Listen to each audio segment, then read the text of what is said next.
રાજકોટમાં કેમિકલ ફેક્ટરીમાં ભયંકર આગ લાગ્યાના સમાચાર સામે આવી રહ્યા છે। નવાગામ પાસે JK કોટેજ કેમિકલ ફેક્ટરીમાં આગ લાગતા અફરાતફરી મચી જવા પામી હતી। ફાયર અને પોલીસની ટીમો ઘટના સ્થળે પહોંચી આગ બુઝાવવા પ્રયાસ હાથ ધરવામાં આવ્યો છે। મળતી માહિતી મુજબ રાજકોટમાં વધુ એક આગનો બનાવ સામે આવ્યો છે। રાજકોટ નવાગામ નજીક આવેલ રાજારામ ઇન્ડસ્ટ્રીયલ વિસ્તારમાં કેમિકલ ફેક્ટરીમાં ભીષણ આગ લાગી છે।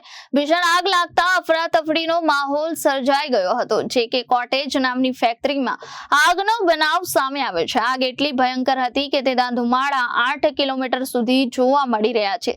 રાજકોટ નવાગામ નજીક આવેલ રાજારામ ઇન્ડસ્ટ્રીયલ વિસ્તારમાં કેમિકલ ફેક્ટરીમાં ભીષણ આગ લાગ્યાનો વિડીયો સામે આવ્યા છે। વિડીયોમાં જોઈ શકાય છે કે સાબુ અને કેમિકલ બનાવતી કંપનીમાં આગે ભીષણ સ્વરૂપ ધારણ કર્યું છે। ફાયર અને પોલીસનો કાફલો ઘટના સ્થળે દોડી આવ્યો છે। આગ એટલી પ્રચંડ હતી કે તેની જ્વાળા દૂર દૂર સુધી દેખાઈ રહી છે અને આકાશમાં ધુમાડાના ગોટે ગોટા નજરે ચડી રહ્યા છે। ફાયર વિભાગ દ્વારા આગ પર કાબુ મેળવવાનો પ્રયાસ હાથ ધરવામાં આવી રહ્યો છે। Bureau report Janadesh news.